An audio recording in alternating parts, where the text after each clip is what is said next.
ಜೀವಕ್ಕಿಲ್ವ ಬೆಲೆ, ಕೊಂದವರಿಗೆ ಬೀಸಿ ಬಲೆ. ನಮಗೆ ಪೊಲೀಸ್ ಇಲಾಖೆ ಬೇಡ. ಇಲ್ಲಿ ಕೊಲೆ, ಅತ್ಯಾಚಾರ, ದರೋಡೆ, ಅಪಹರಣ ಆದ್ರೆ ಪತ್ತೆ ಆಗುದಿಲ್ಲ. ಅದೊಂದು ಶಾಪ ಆಗಿದೆ. ನೀನು ಅರ್ಜೆಂಟಾಗಿ ಮನೆಗೆ ಬಾ, ಬೈಕ್ ತಗೊಂಡು ಪೆಟ್ರೋಲ್ ಚಾರ್ಜ್ ಎಲ್ಲ ನಾನೇ ಕೊಡ್ತೇನೆ ಎಷ್ಟಾದ್ರೂ ಇವತ್ತು. ಆಮೇಲೆ ಇವತ್ತು ಏನಾದರೂ ಒಂದು ಇತ್ಯರ್ಥ ಆಗ್ಬೇಕಂತ ಕೂಡ ಅವರು ಆ ರಾತ್ರಿ ಹೇಳಿದ್ರು. ಎಲ್ಲ ಈ ಬೆಳ್ತಂಗಡಿ ನಡೆಯುವಂತ ಎಲ್ಲ ಸಾವುಗಳಾಗ್ತದೆ. ಅದು ಧರ್ಮಸ್ಥಳ ಪ್ರಕರಣ ಇರ್ಬೋದು, ಸುಮಂತ್ ಪ್ರಕರಣ ಇರ್ಬೋದು, ಶ್ರೀಧರ್ ಅವರ ಕೊಲೆ ಪ್ರಕರಣ ಏನಿದೆ, ಇದೆಲ್ಲವೂ ಅಸಹಜ. ಆದ್ರೆ ಸಹಜ ಯಾವುದು? ಅಂತಹ ನೋವು ನಮ್ಮ ವಿರೋಧಿಗಳಿಗೂ ಬೇಡ. ಸರ್ಕಾರಕ್ಕೆ ಅವಮಾನ ಇದು, ಪೊಲೀಸ್ ಇಲಾಖೆಗೆ ಅವಮಾನ. ದಕ್ಷ SP ಅಂತ ಹೇಳ್ತಾರೆ, ಎಲ್ಲಿದೆ ನಮಗೆ ದಕ್ಷತೆ? ಬೆಳ್ತಂಗಡಿ ತಾಲೂಕು ಕಳಿಯ ಗ್ರಾಮದಲ್ಲಿ ಸಾಧಾರಣ ಈ 2 ವರ್ಷದಲ್ಲಿ 4 ಕೊಲೆಗಳಾಯಿತು. ಕೊಲೆಗಳು ಅಂತೇಳೋ ಎಲ್ಲ ಕಡೆ ವದಂತಿಗಳಿದೆ. ಆದರೆ ಆ ಆರೋಪಿಗಳು ಯಾರು, ನಿಜವಾದ ಕೊಲೆಗಾರರು ಯಾರು ಅಂತ ಹೇಳುವಂಥದ್ದು ಪತ್ತೆ ಆಗಲಿಲ್ಲ. ಮಾತ್ರ ಅಲ್ಲ, ಈ ಸಾವಿಗೆ ಕಾರಣ ಕೂಡ ಗೊತ್ತಾಗ್ತಾ ಇಲ್ಲ. ನಾವು ಈಗ ಸರ್ಕಾರಕ್ಕೆ ಇವತ್ತು ಆಗ್ರಹ ಮಾಡಿದ್ದೇವೆ ಏನಂದರೆ, ನಮಗೆ ಪೊಲೀಸ್ ಇಲಾಖೆ ಬೇಡ. ಬೆಳ್ತಂಗಡಿಯಲ್ಲಿ ಪೊಲೀಸ್ ಇಲಾಖೆ ಅಥವಾ DYSP ಇಲಾಖೆ ಇನ್ನು SP ತಂದು ಕೊಟ್ಟರು ಕೂಡ ನಮಗೇನು ಪ್ರಯೋಜನ ಇಲ್ಲ. ಯಾಕಂದರೆ ಕಣಿಯೂರಿನಲ್ಲಿ ಒಂದು ಯುವಕ ಶ್ರೀಧರ ಮುಗೇರ ಅಂತ ಹೇಳುವ ಒಂದು ಕೊಲೆ ಆದ್ದು 26/8/2025, ಹತ್ರ 5-6 ತಿಂಗಳಾಗ್ತಾ ಬಂತು. ಇದುವರೆಗೆ ಅದರ ಬಗ್ಗೆ ತನಿಖೆಯೂ ಇಲ್ಲ, ಕೊಲೆಗಾರನ ಪತ್ತೆಯೂ ಇಲ್ಲ. ಇವರು ಇದು ಕೊಟ್ಟಿದ್ದಾರೆ, ಸಂಶಯವನ್ನು ವ್ಯಕ್ತಪಡಿಸಿದ್ದಾರೆ, ಯಾರೋ ಕೆಲವರ ಹೆಸರು ಕೂಡ ಹೇಳಿದ್ದಾರೆ. ಆದರೆ ಯಾವುದೇ ರೀತಿಯ ಬೆಳವಣಿಗೆ ಆಗಲಿಲ್ಲ. ಅದರ ಪತ್ತೆ ಆಗದ ಕಾರಣಕ್ಕೆ ಏನು ಇನ್ನು ಕಡೆಗೆ ಇಲ್ಲಿ ಸುಮಂತ್ ಅಂತ ಹೇಳುವಂಥದ್ದು ಒಂದು ಬಾಲಕ ಕೆರೆಯಲ್ಲಿ ಹೆಣ ಸಿಗ್ತದೆ. ಅಂದರೆ ರಕ್ತ ಮೇಲೆ ಹೆಣ ಕೆಳಗೆ. ಈ ರೀತಿಯಲ್ಲಿ ಅದಕ್ಕಿಂತ ಮೊದಲು 2 ಪ್ರಕರಣ ಆಗಿದೆ. ಒಂದು ಅಪರಾಧಿಯಾಗಿ ಇದ್ದವನಂತ ಫಾರೂಕ್ ಅಂತ ಹೇಳುವವರದು, ಆಮೇಲೆ ಒಂದು ಹಿಂದಿ ಭಾಷೆಯಲ್ಲಿ ಮಾತಾಡೋ ಒಂದು, ಈ ಎಲ್ಲ ನೋಡುವಾಗ 4 ಘಟನೆಗಳು ಅದೇ ಕಳಿಯ ಗ್ರಾಮಕ್ಕೆ ಸಂಬಂಧಪಟ್ಟಲ್ಲಿ ಆಗಿದೆ. ಆದರೆ ಯಾವುದಕ್ಕೂ ಆರೋಪಿಗಳು ಪತ್ತೆ ಆಗೋದಿಲ್ಲ. ನಮ್ಮ ಬೆಳ್ತಂಗಡಿ ತಾಲೂಕು ಒಂದು ಶಾಪ. ಇಲ್ಲಿ ಕೊಲೆ, ಅತ್ಯಾಚಾರ, ದರೋಡೆ, ಅಪಹರಣ ಆದರೆ ಪತ್ತೆ ಆಗೋದಿಲ್ಲ. ಇದೊಂದು ಶಾಪ ಆಗಿದೆ ಇಲ್ಲಿಗೆ.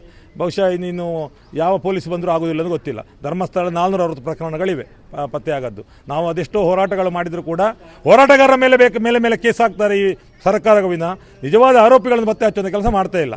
ಈಗ ಇಲ್ಲಿ ಕೂಡ ಅಷ್ಟೇ. ಈಗ ಸುಮಂತನ ಕೊಲೆಗಾರನ ರಕ್ಷಣೆ ಮಾಡ್ತಾರಾ, ಶ್ರೀಧರ ಮುಗೇರನ ಕೊಲೆಗಾರ ರಕ್ಷಣೆ ಮಾಡ್ತಾರೆ ಅಂತ ಹೇಳಿದ್ರೆ ನಮ್ಮ ಮೇಲೆ ಕೇಸ್ ಆಗ್ಬೋದು.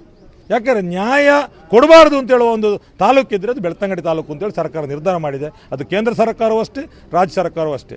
ಇಲ್ಲಿಯ ಶಾಸಕರು ಅಷ್ಟೇ ಸಾಂಕೇತಿಕವಾಗಿ ಮಾತಾಡಿದ್ದಾರೆ. ಆದರೆ ಅವಾಗ ಪರಮೇಶ್ವರ್ ಹೇಳ್ತಾರೆ 4 ತಂಡ ಮಾಡಿದ್ದೇವೆ ಅಂತೇಳಿ. ಆ 4 ತಂಡ ಮಾಡಿದರೂ ಕೂಡ ಇಲ್ಲಿ ತನಿಖೆ ಗೊತ್ತಾಗ್ತಾ ಇಲ್ಲ. ಆದಿತ್ಯವಾರ ರಾತ್ರಿ ಮುತ್ತರಾಜ್ ಎನ್ನುವರು ಕಾಲ್ ಮಾಡಿ ಶ್ರೀಧರ ಎಲ್ಲಿಗೆ ಹೋಗಿದ್ದಾನೆ ಅಂತ ಕೇಳಿದ್ದಾರೆ ನನ್ನ ಅಕ್ಕನ ಮೊಬೈಲಿಗೆ ಕಾಲ್ ಮಾಡಿ. ಆ ದಿನ ಕಾಲ್ ಮಾಡಿ ಅವನು ಮಾವನ ಮನೆಗೆ ಹೋಗಿದ್ದಾನೆ ಅಂತ ಹೇಳಿದ್ದಾರೆ. ಆಮೇಲೆ ಇಲ್ಲಿಗೆ ಬಂದಿಲ್ಲ ಅಂತ ಹೇಳ್ತಾರೆ. ಆಮೇಲೆ ಊಟ ಮಾಡಿ ಎಲ್ಲ ಮನೆಗೆ ವಾಪಸ್ ಬರ್ತಾನೆ ಅಂತ ಹೇಳಿದರು. ಆಮೇಲೆ ಇಲ್ಲಿಗೆ ಕೂಡ ಬಂದಿಲ್ಲ ಅಂತ. ಆಮೇಲೆ ನೀನು ಅರ್ಜೆಂಟಾಗಿ ಮನೆಗೆ ಬಾ, ಬೈಕ್ ತಗೊಂಡು ಪೆಟ್ರೋಲ್ ಚಾರ್ಜ್ ಎಲ್ಲ ನಾನೇ ಕೊಡ್ತೇನೆ ಎಷ್ಟಾದರೂ ಇವತ್ತು. ಆಮೇಲೆ ಇವತ್ತು ಏನಾದರೂ ಒಂದು ಇತ್ಯರ್ಥ ಆಗಬೇಕಂತ ಕೂಡ ಅವರು ಆ ರಾತ್ರಿ ಹೇಳಿದರು. ನಾನು ಆ ಗುಡ್ಡಗಾಡಿನ ಮಧ್ಯೆ ಪ್ರಾಣಿಗಳ ಭಯ ಇರುವುದರಿಂದ ಆ ರಾತ್ರಿ ನಾನು ಅಲ್ಲಿ ಹೋಗಲಿಕ್ಕೆ ಆಗಿಲ್ಲ. ಆ ಸಂದರ್ಭದಲ್ಲಿ ಮರುದಿನ ಬೆಳಿಗ್ಗೆ ಒಂದು 6:45ಗೆ ವಾಪಸ್ ಕಾಲ್ ಮಾಡಿ ಅವರು ಹೇಳ್ತಾರೆ ಏನಂತ ಹೇಳಿದರೆ, ನೀವು ಶ್ರೀಧರ ಬರಲಿಲ್ಲ ಅಂತ ಹೇಳ್ತೀರಲ್ಲ, ನೀವು ಬನ್ನಿ ನೀವು ಅವನನ್ನು ಹುಡುಕು ಅಂತ ಹೇಳ್ತಾರೆ. ಅವರು ಮನೆಗೆ ಹೋದಾಗ ಅವರು ಮರುದಿನ ಡೈರೆಕ್ಟಾಗಿ ಅವರು ಕೆರೆಯ ಬಳಿಗೆ ನನ್ನನ್ನು ಕರ್ಕೊಂಡು ಹೋಗಿದ್ದವರು.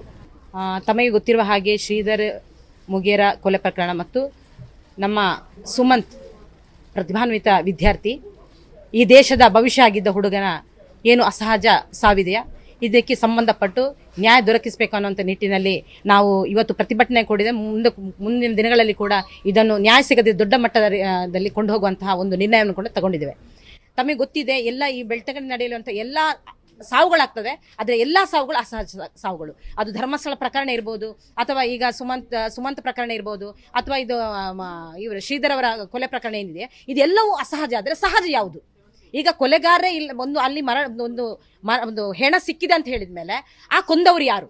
ಈಗ ನಮ್ಮ ಇಲಾಖೆ ಇಷ್ಟು ಈಗಾಗಲೇ ನಮ್ಗೆ ಗೊತ್ತುಂಟು, ಕರ್ನಾಟಕ ಪೊಲೀಸ್ ಅಂತ ಹೇಳಿದ್ರೆ ಎಂಥ ಪ್ರಕರಣ, ಎಂಥ ಕ್ರಿಮಿನಲ್ಗಳನ್ನು ಕೂಡ ಹಿಡಿತಾರೆ ಅಥವಾ ಬಗ್ಗು ಬಡಿತಾರೆ ಅನ್ನುವಂಥದ್ದು. ಹಾಗಾದ್ರೆ ಈ ಒಂದು ಸಣ್ಣ ವಿಚಾರಕ್ಕಾಗಿ ನಮ್ಮ ಪೊಲೀಸ್ ಇಲಾಖೆಗೆ ಆ ಆರೋಪಿಗಳನ್ನು ಪತ್ತೆ ಹಚ್ಚಲಿಕ್ಕೆ ಸಾಧ್ಯ ಇಲ್ವಾ? ಅಥವಾ ಒಂದು ನಾವು ಅರ್ಥ ಮಾಡ್ಕೊಳ್ಬೇಕು, ಕೊಲೆಗಟ್ಟುಗರು ನಾವು ಈ ಮಾತುಗಳನ್ನು ಕೇಳ್ತಿದ್ರೆ ಅವರು ಕೂಡ ಆಲಿಸ್ಕೊಳ್ಬೇಕು. ಅವರ ತಾಯಿ ಅವರಿಗೆ ಈ ಭೂಮಿಗೆ ತರಬೇಕಾದ್ರೆ 9 ತಿಂಗಳು ಅದೆಷ್ಟೋ ಕಷ್ಟಗಳನ್ನು ನುಂಗಿ ತನ್ನ ಜೀವನ ಅಡವಿಟ್ಟು ಇನ್ನೊಂದು ಜೀವಕ್ಕೆ ನಾವು ಈ ಭೂಮಿಗೆ ತರುವಂಥದ್ದು. ಆ ತಾಯಿ ಆ ಒಂದು ಮಗು ತನ್ನ ಜೀವನಕ್ಕೆ ಆಧಾರ ಆಗುವ ಸಂದರ್ಭದಲ್ಲಿ ಆ ಮಗುವನ್ನು ಕಳ್ಕೊಳ್ತಾರೆ ಅಂತ ಹೇಳಿದ್ರೆ ಅಂತಹ ನೋವು ಯಾವ ನಮ್ಮ ಏನು ವಿರೋಧಿಗಳಿಗೂ ಬೇಡ, ಯಾವ ತಾಯಿ ಕೂಡ ಅಂತ ಪರಿಸ್ಥಿತಿಗಳು ಬರಬಾರ್ದು. ಯಾಕಂತ ಹೇಳಿದ್ರೆ ಆ ಒಂದು ಮಗು ಈಗ ಸುಮಂತ್ರ ವಿಚಾರ ತಗೊಂಡು ಪ್ರತಿಭಾನ್ವಿತ ಮಗು ಈ ದೇಶದ ಭವಿಷ್ಯದ ವಿಜ್ಞಾನಿ ಆಗೋ ಕನಸು ಕಂಡವನು. ಅವನಿಂದಾಗಿ ಈ ದೇಶಕ್ಕೆ ಎಷ್ಟೋ ಒಳ್ಳೆಯ ಕೆಲಸಗಳು ಆಗ್ಲಿಕ್ಕಿತ್ತು. ಅದೆಲ್ಲ ಕೆಲಸವನ್ನು ಒಂದೇ ದಿವಸ, ಅದು ಕೂಡ ನೋಡಿ ದೇವಸ್ಥಾನಕ್ಕೆ ಹೋಗ್ತಿರುವಂತಹ ಮಗು ಈ ಮುಂಜಾನೆ ಹೊತ್ತಲ್ಲಿ ಆ ಮಗುವನ್ನು ಕೊಲೆ ಮಾಡಿದ್ದಾರೆ ಅಂತ ಹೇಳಿದರೆ, ಇವತ್ತು ನಾವು ದೇವರ ಮೇಲೆ ನಂಬಿಕೆ ಇಡುವವರು ಇಡಬಹುದಾ, ಅಥವಾ ಆ ಒಂದು ಕಾರಣವೇ ಅವನು ದೇವಸ್ಥಾನಕ್ಕೆ ಹೋಗುವಂತಹ ಒಂದು ಕಾರಣವೇ ಅವನ ಮರಣಕ್ಕೆ ಒಂದು ನಾಂದಿ ಆಯ್ತಾ ಅನ್ನುವಂಥ ನಾವಿಲ್ಲಿ ಪ್ರಶ್ನೆ ಮಾಡಬೇಕಂತ. ಯಾಕಂತ ಹೇಳಿದ್ರೆ ಕೊಲೆಗಟ್ಟುಗರು ಯಾರೇ ಆಗಿರ್ಲಿ, ಎಷ್ಟೇ ಬಲಿಷ್ಠರಾಗ್ಲಿ, ಈಗ ನಾವೊಂದು ಕೊಲೆ ಮಾಡಿದವರು ಕೂಡ ಖಂಡಿತವಾಗಿ ನನ್ನ ಒಂದು ಸಂಶಯ ಏನಂತ ಹೇಳಿದ್ರೆ ಡ್ರಗ್ಸ್ ಎಡಿಕ್ಟ್ಗಳೇ ಆಗಿರ್ಬೇಕು. ಯಾಕಂತ ಹೇಳಿದ್ರೆ ಎಲ್ಲಾ ಮರಣಗಳು ಇನ್ನು ಅಲ್ಲಿ ನಡೆದಿರುವಂತಹ ಕಳೆಯಲ್ಲಿ ನಡೆದಿರೋ 4 ಮರಣಗಳು ಕೂಡ ಒಂದೇ ರೀತಿಯ ಅದು ಏನು ಇದು ಚಹರೆಯನ್ನು ಬಿಟ್ಟು ಹೋಗ್ತಾರಂತೆ, ರಕ್ತ ಕಲೆ ಬಿಟ್ಟು ಹೆಣ ಕೆರೆಯಲ್ಲೇ ಸಿಗುದಂತಾದ್ರೆ ಇದರ ಹಿಂದಿರುವಂತಹ ಸತ್ಯತೆಗಳು ಏನು ಅನ್ನುವಂಥದ್ದು ಈ ಪೊಲೀಸ್ ಇಲಾಖೆ ನಮಗೆ ಗೊತ್ತು ಮಾಡ್ಬೇಕು. ಮಾತ್ರ ಅಲ್ಲ, ಸರ್ಕಾರ ಏನು ಗೃಹ ಸಚಿವರೇನಿದ್ದಾರೆ ಮುತುವರ್ಜಿ ತಗೊಂಡು ಈ ಒಂದು ಪ್ರಕರಣವನ್ನ ಅಂತ್ಯಗೊಳಿಸಬೇಕು. ಇಲ್ಲ ಅಂತ ಹೇಳಿದ್ರೆ ಮುಂದಿನ ಉಗ್ರವಾದ ಪ್ರತಿಭಟನೆ ನಾವು ಎಲ್ಲ ಜನಸಾಮಾನ್ಯರು ಮಾಡ್ಬೇಕಂತ ಪರಿಸ್ಥಿತಿಗೆ ಕೊಂಡೋಗ್ಬೇಡಿ. ನಿಮಗೆ ಈಗಾಗಲೇ ಬೇರೆ ಬೇರೆ ಸಮಸ್ಯೆಗಳು ನಿಮ್ಮ ಮುಂದೆ ಇದೆ, ಅದ್ರ ಜೊತೆಗೆ ಇದನ್ನು ಸೇರಿಸಬೇಡಿ. ಯಾಕಂತ ಹೇಳಿದ್ರೆ ನಾವು ನೊಂದಿದ್ದೇವೆ. ಈಗ ಸೌಜನ್ಯ ಪ್ರಕರಣಗಳು ಎಲ್ಲಾ ತಾಯಿಯರು ನೊಂದಿದ್ದಾರೆ.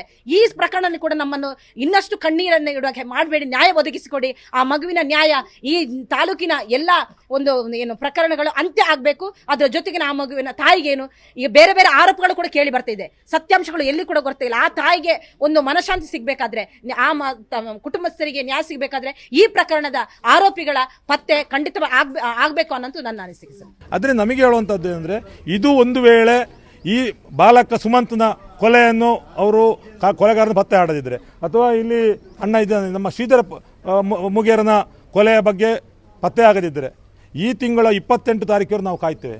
ಇಲ್ಲೇ ಇದ್ರೆ ಮಾರ್ಚ್ ತಿಂಗಳಲ್ಲಿ ಅನಿರ್ದಿಷ್ಟವಾದ ಧರಣಿ, ನಮಗೆ ನ್ಯಾಯ ಸಿಗುವಲ್ಲಿವರೆಗೆ ಇಲ್ಲಿ ಧರಣಿ ಸತ್ಯಾಗ್ರಹ ಮಾಡಲಿಕ್ಕೆ CPM ಪಕ್ಷ ಹಾಗೂ ದಲಿತ ಹಕ್ಕು ಸಮಿತಿ ನಿರ್ಧಾರ ಮಾಡಿದೆ. ಖಂಡಿತ ಕೂಡ ನ್ಯಾಯ ಸಿಗದೆ ಬಿಡುವುದಲ್ಲ. ಸರ್ಕಾರಗಳು ಅರ್ಥ ಮಾಡಿಕೊಳ್ಬೇಕು, ಇದು ಸರ್ಕಾರಕ್ಕೆ ಕಪ್ಪು ಚುಕ್ಕೆ, ಇದು ಸರ್ಕಾರಕ್ಕೆ ಅವಮಾನ, ಇದು ಪೊಲೀಸ್ ಇಲಾಖೆಗೆ ಅವಮಾನ. ದಕ್ಷ SP ಅಂತ ಹೇಳ್ತಾರೆ, ಎಲ್ಲಿದೆ ನಮಗೆ ದಕ್ಷತೆ? ದಕ್ಷ ಪೊಲೀಸ್ ಇಲಾಖೆ ಅಂತ ಹೇಳ್ತಾರೆ, ಯಾಕೆ ಬೆಳ್ತಂಗಡಿ ಸಿಗ್ತಾ ಇಲ್ಲ? ಅದು ಆ ದಕ್ಷತೆ ಎಲ್ಲವೂ ಕೂಡ ಬೆಳ್ತಂಗಡಿ ಹೊರತುಪಡಿಸಿದ್ದಾಗಿದೆ. ಈ ಬೆಳ್ತಂಗಡಿ ತಟ್ಟಿದಂಥ ಕಳಂಕ, ಈ ಬೆಳ್ತಂಗಡಿ ತಾಲೂಕಿಗೆ ಇರುವಂಥ ಈ ಕಪ್ಪು ಚುಕ್ಕೆ, ಈ ಇಲ್ಲಿಗೆ ಇರುವಂಥ ಈ ಶಾಪ ವಿಮೋಚನೆ ಮಾಡುವಂಥ ಕೆಲಸ ಈ ಸಿದ್ದರಾಮಯ್ಯ ನೇತೃತ್ವದ ಸರ್ಕಾರ ಮಾಡಬೇಕು ಅಂತ ಹೇಳುವ ಆಗ್ರಹವನ್ನು ಈ ಮೂಲಕ ಮಾಡ್ತಾ ಇದ್ದೇವೆ ನಾವು. ಮತ್ತಷ್ಟು ವಿಶೇಷ ವಿಡಿಯೋಗಳನ್ನು ನೋಡಲು ಮತ್ತು ಹೊಸ ವಿಡಿಯೋಗಳ ಬಗ್ಗೆ ತಿಳಿಯಲು ಈ ದಿನ .com ಯೂಟ್ಯೂಬ್ ಚಾನೆಲ್ ಸಬ್ಸ್ಕ್ರೈಬ್ ಮಾಡಿ ಮತ್ತು ಬೆಲ್ ಐಕಾನ್ ಕ್ಲಿಕ್ ಮಾಡಿ.